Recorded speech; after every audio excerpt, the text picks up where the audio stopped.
Бүгін біз сабағымызды бастамас бұрын сіздермен психологиялық ахуал жасаймын. Ендеше ортаға келіңіздер. Ортаға келіңіздер. Бір-біріңіздер кел. Вадим, келе ғой, балалар, біздің көгімізде аспанымыз бар. Аспанымызда күннің шуағы бар. Осы күннің шуағынан барлығына тек қана жақсы күннің шуақтарын, жақсылықтарын тілеймін. Енді біз бір-бірімізге жақсы тілектер айтамыз. Полинаға Полина, Данелияға Данелия. Жақсы сөздер айтасыздар. Мен Әлішерге жақсылық тілеймін.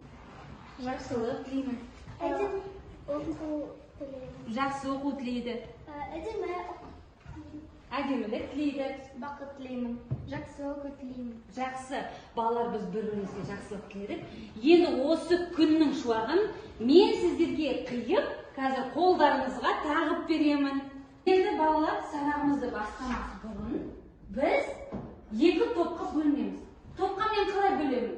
Бұл ол генератор арқылы сендерді екі топқа бөлемін. Ол топтың атауын табу үшін қазір мен сендерге пазл беремін. Ол пазлды құрастыру арқылы сендер екі топқа бөлінесіңдер. Жақсы ма? Ал енді генератор арқылы қазір сіздерді топқа бөлемін. Енді қараймыз, қазір біз топта отырған балаларымызды осы жерде 16 баламыз ғой, отырған? 16 баламыз, 16 баланы 8-8-ден екі топқа бөлемін. Бұл жерде кімнің аты шығады, сол бірінші топта қалады. Зылқанай бірінші топқа барасың. Никита бірінші топқа барасың. Ангелина өзің отырасың сол бірінші топта. Данелия отыр. Мерсаид.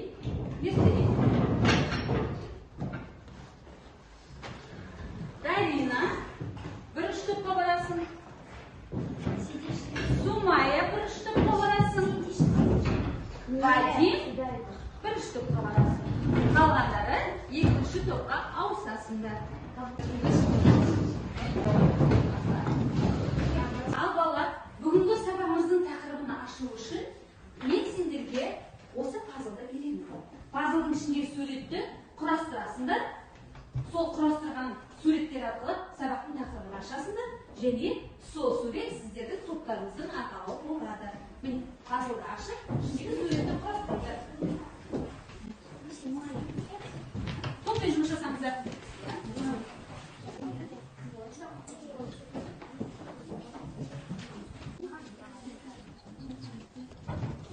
Ненің суреті шықты сендерден? Тиынның суреті шықты сіздерден? Қасқыр. Яғни бүгінгі сабақтың тақырыбы қасқыр мен тиын. Яғни сіздер қасқыр тобы боласыздар, сіздер тиын тобы боласыздар. Жақсы. Енді біз сабағымызды бастамас бұрын үй тапсырмасын сұраймын мен сендерден. Бірінші, балалар, сендерге сұрақ қоямын, отырып жауап беріңіздер, жақсы ма? Қызғалдақтың отаны? Қазақстан. Қатар айтамыз? Қазақстан. Қызғалдақтың Қазақстанда неше түрі бар? 35 түрі бар. Солай айтамыз, 35 түрі бар. Ал қызғалдақтың бойы неше сантиметр? 30-35 сантиметр. Жақсы, Елена. Ал қызыл кітапқа неше түрі енген? 18 түрі тіркелген. 18 түрі тіркелген. Жақсы, балалар, мен сендерді бүгін сабақта қалай бағалайтынымды көрсетіп өтейін, түсіндіріп. Мен сендерді бағдаршам әдісі арқылы бағалаймын. Ол жерде сендердің суреттерің аттарымен жазылған.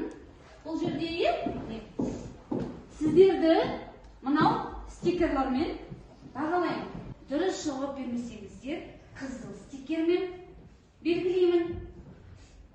Жақсы жауап берсеңіздер, сары стикермен, өте жақсы жауап берсеңіздер, осылай жасыл стикермен бағалап отырамын. Түсінікті ғой, е? Сабағымыздың тақырыбы қасқыр мен тиын ертегісі. Ал сабағымыздың мақсаты, балалар, сабағымыздың мақсаты сөздерді оқулықта берілген мәтін бойынша тірек сөздерді дұрыс қолданып, иллюстрацияларды сипаттаймыз. Берілген сұрақты дұрыс түсініп, лайықты жауап беріп, шағын диалогқа қатысамыз. Біз мәтінді видеодан тыңдадық. Сонда қоян бұтақтан бұтаққа секіріп жүріп, ненің үстіне құлады? Қасқырдың үстіне құлады. Қасқыр не істеді? Ашуланды. Оны не істегісі келді? Жегісі келді. Енді осы біз сөздерді түсіну үшін сөздік дәптерімізге келесі сөздерді жазамыз. Дәптеріне жаза қойыңдар. Тиын өмір сүреді. Келесі тапсырма learning apps арқылы мен сіздерге дайындаған болатынмын. Сол арқылы орындаймыз. Кім жылдам екенін білеміз. Вадим келеді. Вадим. Үй жануары. Үй жануары жақсы.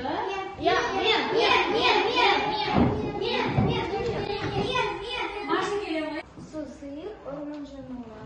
О, дұрыс, әнекей, су сиыр, орман жануары. Керемет, сен тапсырманы жақсы орындадың деп отыралыңдар. Сендерді бағалауларыңды қойып шығамын қазір. Никита белсенді өте жақсы жауап беріп жатыр. Вадим біздің керемет сабаққа қатысып жатыр. Вадим, жарайсың.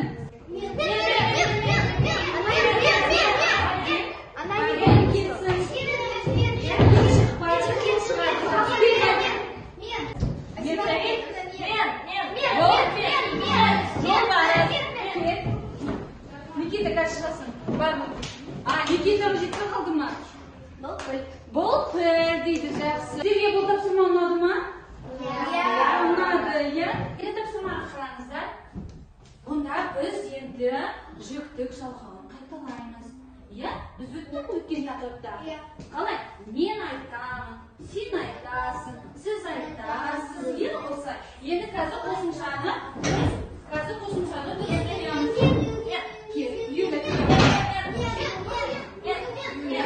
Ленина дайын отырсан, жағдайын отыр. Дұрыс, мен ашуланамын. Келесі. Ленина. Неге? Дұрыс, сен ашуланасың. Солай дайын отырсыз. Сіз ашуланасыз. Жақсы, дұрыс.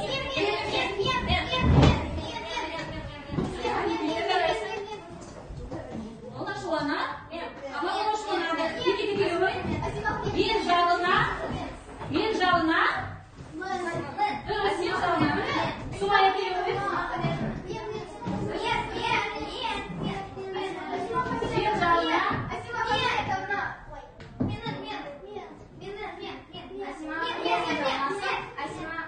Келеді, Данелия келе ғой?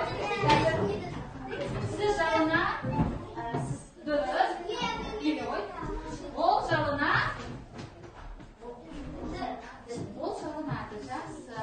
Жақсы. Енді тексерейін. Әлшер кел. Кел тексерші Әлшер. Кел ғой. Әлшер кел. Әлшер тексереді қазір. Я тамаша. Керемет жауап берді. Жақсы, тамаша. Келесі тапсырмада сіздер осындай тапсырма орындайсыздар. Жаңағы қасқыр тобы сіздер қасқыр қандай деген сұраққа жауапты осыған жазасыздар. Я астына қасқыр не істеді деген сұраққа ақпарат жазасыңдар. Жақсы ма? Мына Олыңыздар ма? Кел, қошқарды. Қандай? Тиын, әдемі, сұлу, ақылды. Қасқыр ашуланады, тиынды жейді. Жақсы. Ал келесі Оқылымда, міне, оқулықтағы мәтін тақтада түрге соны оқимыз. Ал келесі. Бірінші бастайық Сумая, бірінші сөйлеп. Қоймада қойды тиын өмір сүреді. Тиын бұтаққа бұтаққа. Бұтақтан бұтаққа Секіреді. секіреді. Дұрыс оқимыз Елена. Қасқыр ашуланады. Қасқыр ашуланады. Оқылымды жалғастырамыз. Ең жұптық жұмыс. Қазір біз автор, тиын, қоян боламыз, қасқыр боламыз да рөл ойнаймыз. Жаңа 1 минуттық әңгіме жасаймыз. Ал келе қойыңыздар, кім екен? Данэлия келе қой, Сумая. Ал автор Данэлия, қазір Данэлия бастап оқиды. Тиын мен қасқыр бірге, тиын мен қасқыр бірге кіріңдер. О, қасқыр көрінбей қалды. Қандай тамаша, бастаймыз. Ақ тиын ботақта-ботаққа қаңғып жүріп ұйықтап жатқан. Қасқырдың үстіне қуайды. Қасқыр қаңғып тұрып, оны жегісі келеді. Мені жеме, жебе, дейді. Жарайды, жіберей, бірақ сен маған айт, нелікті сендер ар уақытта шат болып жүрсіңдер. Мені жібер. Сонан соң айтамын, әйтпесе жүрегім тіріп деп сөйлей алмайтын емеспін. Деді суық қуып, ағашқа өрмелеп шығып келетті. Шығып кетті, я. Тиын сол күліп, ағаштың басына шығып кетті. Жақсы, рахмет балалар сіздерге. Диалог оқыды. Келесі сергіту сәті, сергіту сәтінде біз қасқыр мен тиын туралы балапан арнасында берілген әнді шырқаймыз бірге, Ерте ойнаған тиын, азы салып ойнайды. Ботақта бұтаққа секіргені қоймайды. Қайталай, секіргені үстін. Ал балалар, бүгінгі сабақ үшін сіздерге көп рахмет. Енді үй тапсырмасын берейін. Жаңағы қасқыр мен тиынның мазмұнын айтып бересіңдер маған. Одан кейін дос туралы мақал жазып келесіңдер. Орысша баламасымен жазыңдар. Жақсы ма? Сабақ ұнады ма сендерге? Өздеріңіз суреттеп тұрып жіберіңдер. Қасқыр мен тиын туралы. Ал сабақ сіздерге ұнады ма? Өте ұнады ма? Өте ұнады. Жақсы. Рахмет сіздерге. Барлығыңыз